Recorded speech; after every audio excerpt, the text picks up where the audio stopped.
Hanukkah is coming up, there's a story about these Jews in a concentration camp. And Hanukkah was arriving, and they really wanted to do the mitzvah of lighting the menorah, which obviously was very difficult, but they wanted to light the menorah in the camp. So they came up with an idea. They realized that there was oil that the Nazis used to lubricate the rifles.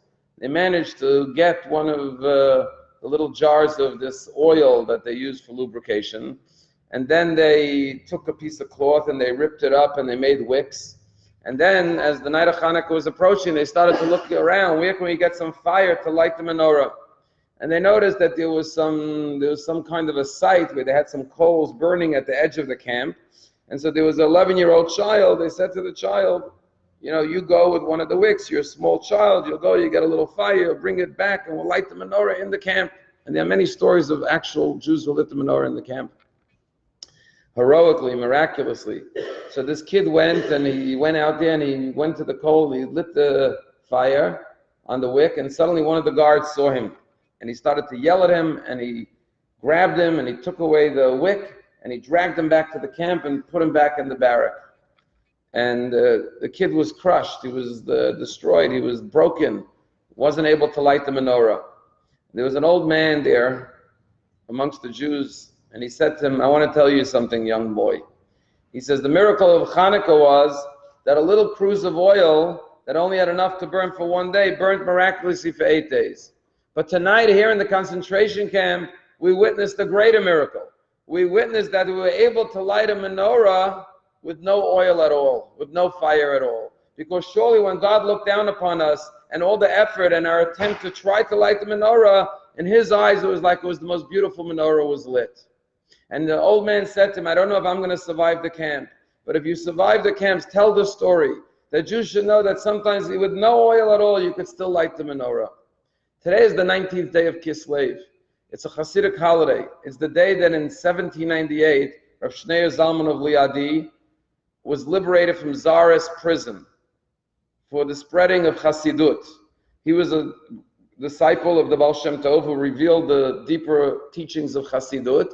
And the Alter Rebbe wrote two famous books. One was a commentary on Shulchan Aruch, and one was the book of Tanya.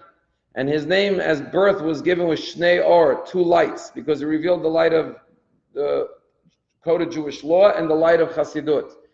The Lubavitcher Rebbe was a descendant of his. He was called Shneur Sin, from the word a descendant of Shnei Or, Shneur Zalman of Liadi. And what was the whole point of Chassidut?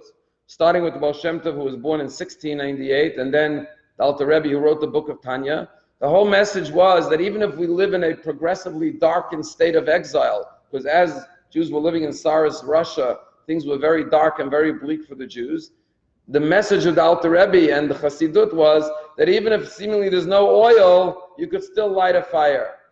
That you could create the light of Judaism in the darkest place. And that's what he did in Tsarist Russia. He raised up Jews with the service of Hashem through Chassidut, and particularly Chabad Chassidut. And here we are now, over 200 years later, and we see Chabad continues to do that. Through Chassidut, Jews are assimilating tragically over the world, but everyone knows that Chabad, and through the Rebbe and the teachings of Chassidut, is reaching Jews in every corner of the world and showing that even if there was seemingly no oil, a Jew never had a Jewish education, a Jewish upbringing, miraculously they could discover their inner oil of their neshama, ignite it, and create a beautiful fire. And how many Jews today have come back to Yiddishkeit with seemingly no oil, but suddenly there's a beautiful flame of passion and service of Hashem, and we see the Baal Tshuva movement Jews coming back all over the world. But what was the main message of Tanya? So if you read the introduction of the book of Tanya, in the first chapter, the Alter Rebbe talks about the following.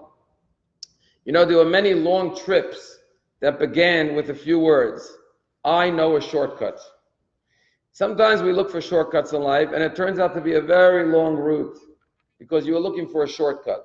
And sometimes the opposite is true. Sometimes you're on Waze and there's traffic, and Waze says you got to go off the highway and go 5 miles out and go down this side road. You say, 1 minute, it's a longer route geographically, but practically it's a shorter route. So the Alter Rebbe in the opening chapter in Tanya says there's the short, long road and the long, short road. Sometimes what seems to be expedient is the longer route in life. And what seems to be the longer route is actually the shorter route. And that's why the Alter Rebbe begins by saying that we all have two souls, the godly soul and the animal soul. When we follow our animal soul, we think we're going to get happiness and fulfillment and meaning in life and joy quickly, instincts, immediate pleasure. But the Alter Rebbe says that's actually the short, long road. Because if you follow your animal soul in life, your passions, your desires, your instincts, you will find a much longer, more challenging journey through life to find happiness and fulfillment. But if you take the longer road, which is service of God and Chabad, using your intellect to control yourself and discipline yourself and become a better, refined human being and serve God, it may be the longer road, but it's the shorter road, because in the long run, it brings you fulfillment, it brings you happiness, it brings you purpose. And that's the way the Alter Rebbe begins the book, and that's the whole message of Tanya. That we shouldn't seek the short path, we should take the long road that's more difficult, but ultimately leads to a shorter path of fulfillment, happiness, and meaning and purpose in our lives by using our intellect to control our animalistic drives and passions. There's a story told about a Chassid who took his 5-year-old son in Russia to the mikveh before Shabbat. You know, Chassidim like to go in water to cleanse themselves before Shabbat. So this father tells his wife, I got to take my son to train him to go to the mikveh. The mother says it's 0 degrees outside. You know, in Russia they didn't have nice mikvehs with heat. They would break the ice and go in the freezing cold water. But this Chassidic Jew would do it every Friday. He takes his young son. He says, this is what we do before Shabbat. We go in the mikveh. He breaks the ice, dunks himself, and then he takes his 5-year-old kid and he puts him in the water. Kid comes out screaming, it's freezing. Father takes a big warm blanket, towel, wraps it around the kid and hugs him. The kid goes, and he says, Yankala, listen to the most important lesson in life. When life starts out by saying, it's difficult, at the end it will be, machaya, it'll be a pleasure, life will be good.